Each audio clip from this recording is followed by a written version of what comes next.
aí galera, tudo bem? Hoje vamos aprender um tempo verbal. Esse deve ser um dos primeiros tempos verbais que vocês vão aprender. Vamos aprender a estrutura com ele e um pouco da conjugação e quando usá-lo e formular a estrutura.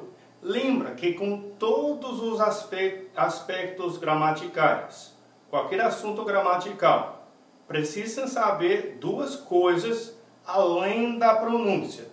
E essas duas coisas são o uso, quando usá-lo, e a estrutura. Como formular a estrutura desta coisa, desse tempo verbal. Ok? E com isso, na estrutura, vamos ver realmente uma das únicas conjugações que existem em inglês. Além dos verbos complexos e o verbo to be, isso é praticamente a única conjugação que vocês precisam aprender. E é bem fácil e legal. Vamos lá. O uso, esse tempo verbal, eu tenho anotado aqui, simple present, ou seja, presente simples, simple present, o tempo verbal. E o uso, quando usar, the use, quando usar esse tempo verbal, simple present. Ah, pois o nome diz presente, então presente. Somente que não. Esse simple present, pode pensá-lo assim. Ele corre através dos três tempos. Pode ser o passado, presente e o futuro. E isso é devido ao fato porque ele é um hábito. Coisas que vocês fazem habitualmente, por hábito, costume, todos os dias.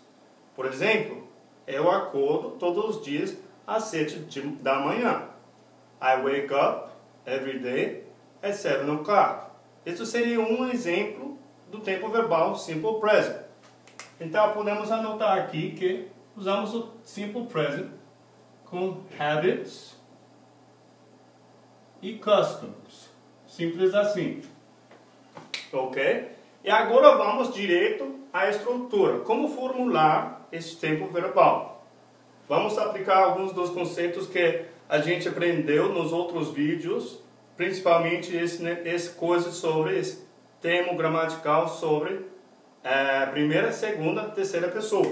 Vamos lá. Singular e plural. Ok? I, you, he, she, it, ou seja, primeira, segunda e terceira pessoa. E ao outro lado plural, we, you or you all, de plural, vocês, e eles e elas, they. Ok? Se tiver qualquer dúvida sobre isso, assiste o vídeo aula sobre a primeira, segunda pessoa, terceira pessoa, a pessoa gramatical. Vamos lá. Vou usar o verbo run, correr. No infinitivo, isso seria to run. Agora, infinitivo é muito simples.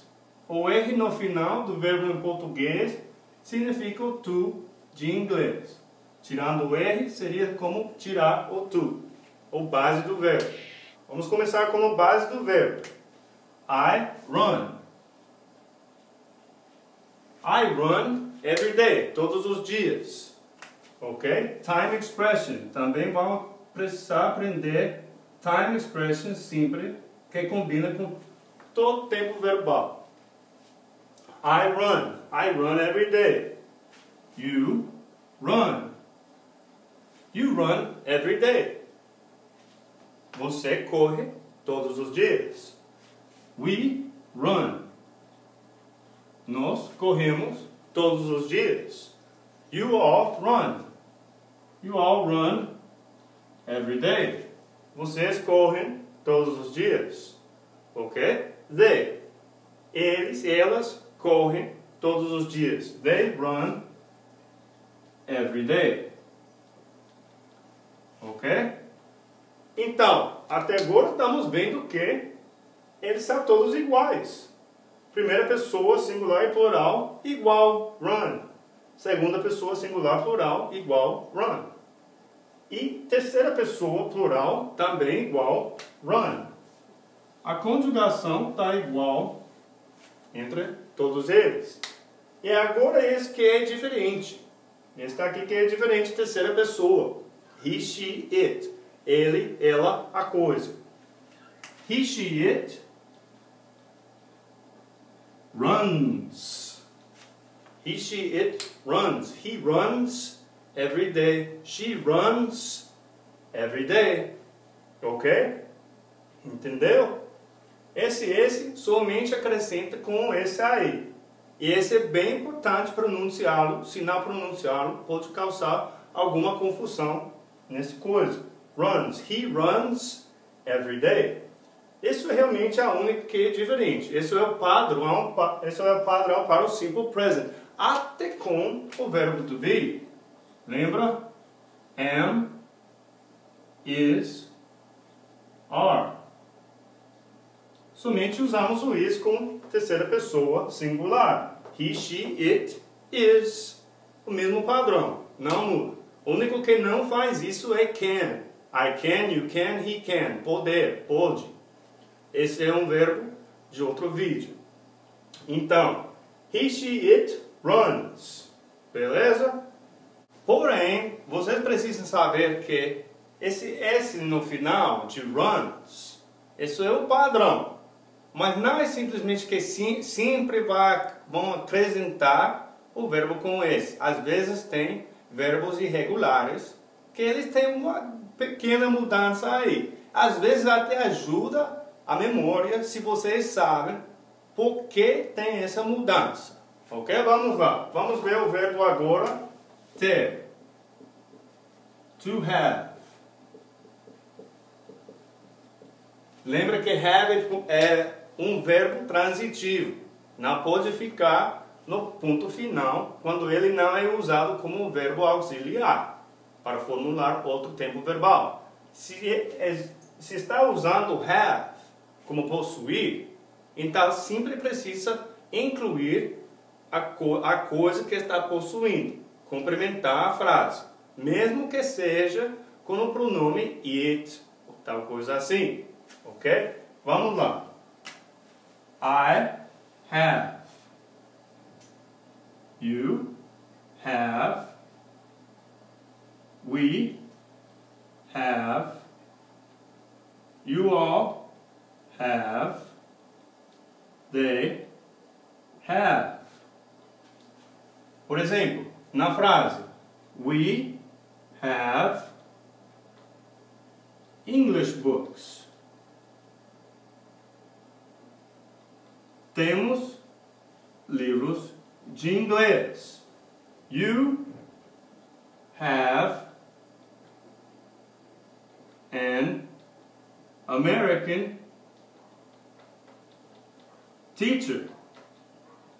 Que chique, né? Você tem um professor americano. Você tem um professor americano. Presta atenção a an, aquele artigo preciso usar. Você tem um professor americano. You have an American teacher. Ok? E agora, terceira pessoa. Lembra que terceira pessoa é diferente. He, she, it has. Mas teacher, por que has? Vamos ver. Não sei exatamente, é o verbo irregular, mas me imagino que na pronúncia, se você tentar acrescentar have com esse, e pronunciar essa palavra, sai haves. Haves. Tenta falar rápido. Haves. Sai da boca has. Então, por que não escrevê-lo assim? E segue o mesmo padrão que termina com esse. Mesmo que todo. Mesmo que is.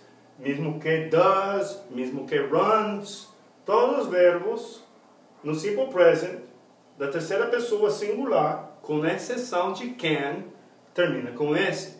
E agora vocês sabem por quê. Mais uma coisa importante. Muitas vezes eu ouvia esse conceito, às vezes a pessoa tem uma ideia errada sobre essa coisa. eles pensam que, então, ele termina com esse, ele é plural. Somente que não. Por isso precisa entender este conceito de primeira, segunda, terceira pessoa. Não é que o verbo é plural. O verbo é uma ação. Ele não pode nunca ser plural. Ou seja, pode ter várias ações plurais, mas o verbo não é plural. Só um substantivo que pode ser plural. Então, o que está acontecendo aqui é que, bem, o verbo ele pode ter um sujeito plural. Os sujeitos aqui, we, you, all, they, eles são sujeitos plurais. Porém, nenhum desses sujeitos plurais termina com esse. Então, esse conceito está confundindo muitas pessoas às vezes. Muitas pessoas eles pensam que ou esse plural, então isso é um verbo plural. Este verbo, no verbo não pode ser plural. O verbo pode ter um sujeito plural. E por casualidade, ou de fato, por regra, esse tempo verbal, esse has, e todos eles no simple present que termina com esse, eles têm um sujeito singular. Então, precisa raciocinar essa coisa, encaixar essa coisa para entendê-lo muito bem. Has é uma ação, um verbo na terceira pessoa singular do simple present com um sujeito singular. Bem importante. Ok, galera? Vamos ver mais exemplos nos vídeos seguintes e eu vou passar mais temas bem importantes para vocês. I hope you liked the video and we'll continue learning together. Tchau!